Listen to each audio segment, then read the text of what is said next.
Good morning, everybody. Today I wanted to tell you a story, and I'm going to try and get through this story without crying.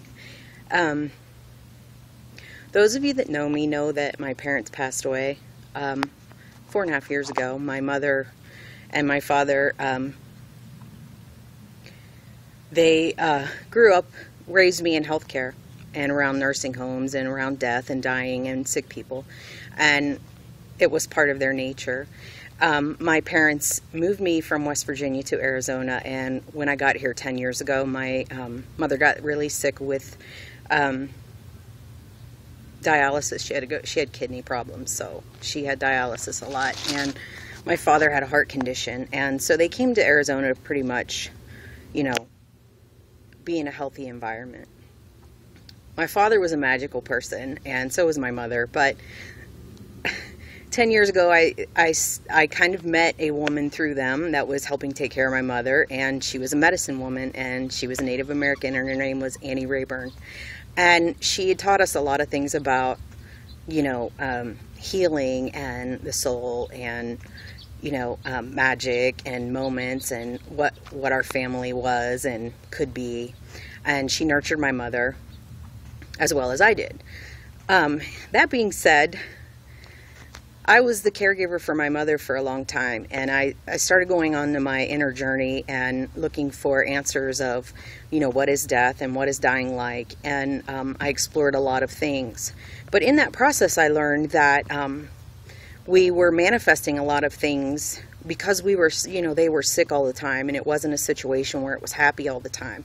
But I was trying to teach my mother and father that, how to manifest and make wishes. And somewhere along the line, someone had taught me to make 5 wishes on the full moon, and I still do it to this day.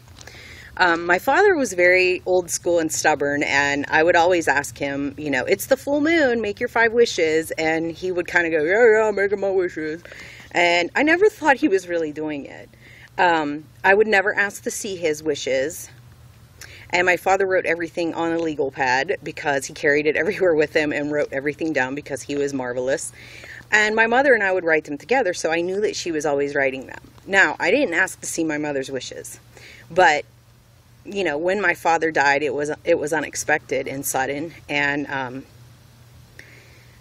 it took me a better part of a year to go to the house after my mother died, and we were cleaning out all of these things that, they had, because it was their house, and, I was here to do all of that.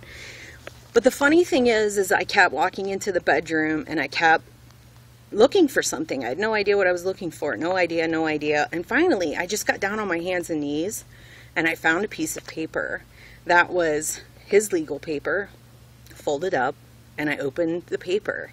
And on that paper were his 5 wishes. Now, manifesting 5 wishes sometimes is very personal. And now I know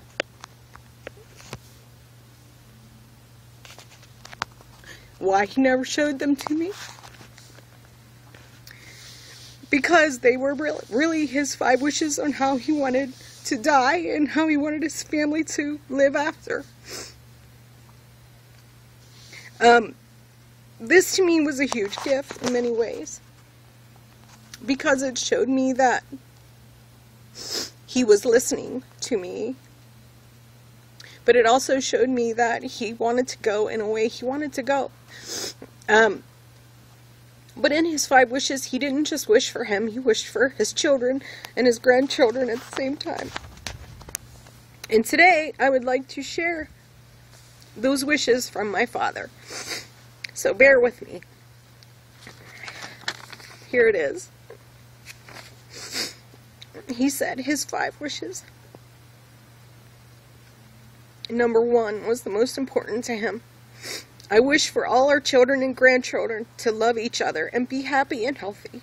That was his pride, his family. Number 2, I wish when it is my time to die quickly and not to have a long sickness when I cannot take care of myself. Number 3, I wish for Sis, that was my mother, to have all her sores and wounds to be healed and not return to her body, and for her to be free of pain. which she ended up getting that wish. Number 4, I wish for Jody, which is me, and Bobby, my brother, to each find someone to love who will love them, and to be happy lives with their kids. And number 5, I wish for all my grandchildren to grow up healthy, honest, and wise, and to do well and stay close as a family forever. Now, I noticed this morning when I happened to find these wishes that popped out of my desk, which I know that's for a reason, that I don't know that our family has remained close after my parents died. And it is Christmas time. So, today I took out my 5 wishes, and I'm going to call my family, because I do miss them, and I know that my father wanted us to all remain close. So to those of you out there who have parents, take every moment that you can to spend with them, and try to make magic moments, and allow them to have their wishes in death and dying, even though it's painful for you to face, because everyone has a right to die in dignity in the way they want to, and you have to support that. So if you have family and you have problems, work them out, because it does change. So I'm gonna go call my family. I hope this video helps you all heal in some way, and if not, I love you anyway. Thank you.